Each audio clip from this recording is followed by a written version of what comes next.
शनई चौघडे मालिकेतील पुढील भागांमध्ये आपल्याला असं पाहायला मिळणार आहे की मंदिरात म्हणजेच गौतम आणि अशावरीच्या लग्नासाठी मंदिरात गेलेले असतात, पण मंदिराचं वातावरण खूप गंभीर झालेलं असतं. अशावरी समोर उभी असते आणि तिच्या चेहऱ्यावरती स्पष्ट गोंधळ, आपल्याला तणाव दिसतच असतो आणि तिच्या गळ्यामध्ये हार घालण्याची तयारी सुरू असते. गौतम तिच्याकडे आशेने पाहत असतो. जय आणि अशावरी आणि शर्वरी हे बाजूला उभे असतात आणि सगळं पाहत असतात. तेवढ्यातच अशावरी अचानकच हात मागे घेते आणि जोरात म्हणते, थांबा, हे लग्न मी करू शकत नाही. तिचा आवाज थरथरत असतो आणि सगळेजण काही क्षण स्तब्ध होतात.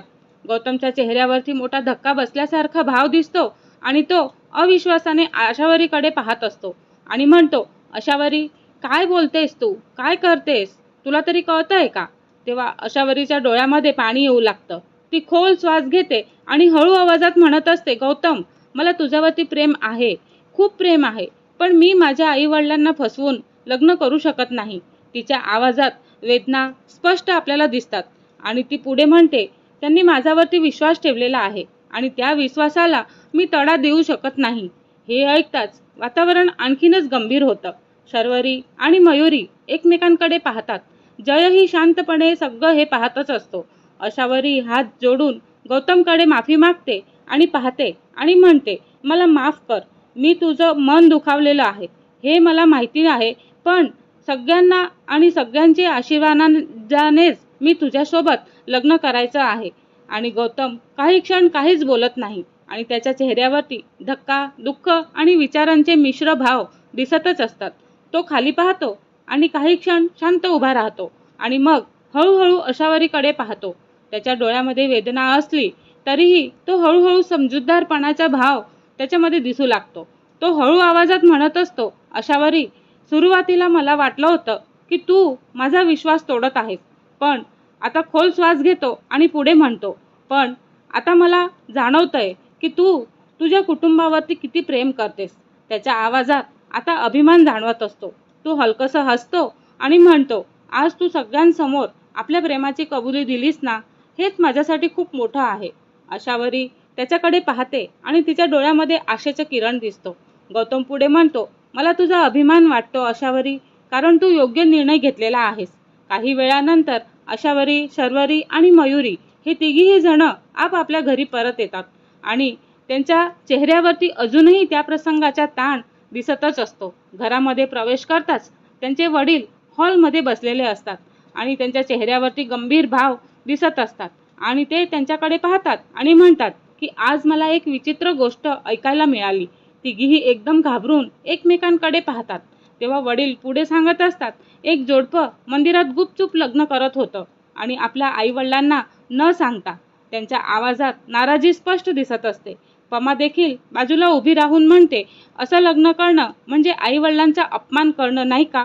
हे ऐकताच अशावरी आणि शर्वरीच्या चेहऱ्यावरती दिलासा दिसू लागतो. त्यांच्या मनामध्ये विचार येतो की आपण घेतलेला निर्णय योग्यच होता.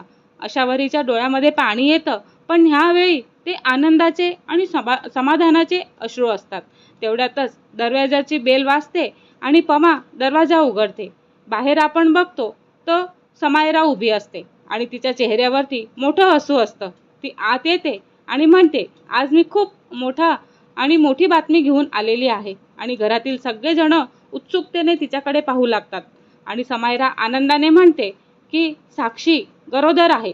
हे ऐकताच घरामध्ये एकदम आनंदाचा माहोल तयार होतो आणि पमा आनंदाने हात जोडते आणि वडील हसत म्हणतात, ही तर खूप मोठी आनंदाची बातमी आहे.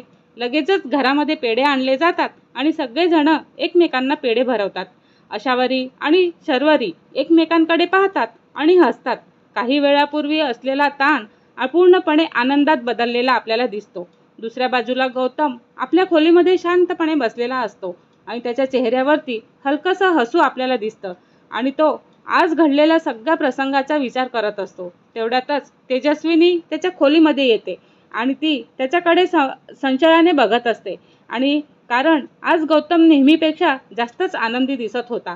ती गंभीर आवाजात विचारते, गौतम, आज तू इतका खुश का दिसतोयस? गौतम थोडा घाबरतो, पण स्वतःला तो सावरतच हसतो. तेजस्विनी त्याच्याकडे बारकाईने पाहते आणि तिच्या मनामध्ये शंकेची बीज रोवली जातात. ती मनामध्ये विचार करते की नक्की काहीतरी घडलेलं आहे आणि मला ते शोधून काढायचंच आहे. आणि इथेच हे वातावरण पुन्हा एकदा रहस्यमय बनून जातं. तेव्हा आपल्यालाही उत्सुकता निर्माण झालेली आहे. तेजस्विनीला खरं सत्य कसं कळेल आणि गौतम आणि अशावरीचं प्रेम आता पुढे कोणत्या वळणावरती जाणार आहे आणि त्याच्या आयुष्यात पुढे आणखीन कोणकोणते धक्के भरलेले आहेत हे आपल्याला पुढील भागांमध्ये बघायला मिळणारच आहे. पण त्याआधी जर तुम्ही आमच्या चॅनलला सबस्क्राईब केलं नसेल तर सबस्क्राईब करा आणि व्हिडिओ आवडल्यास लाईक द्यायला विसरू नका. धन्यवाद.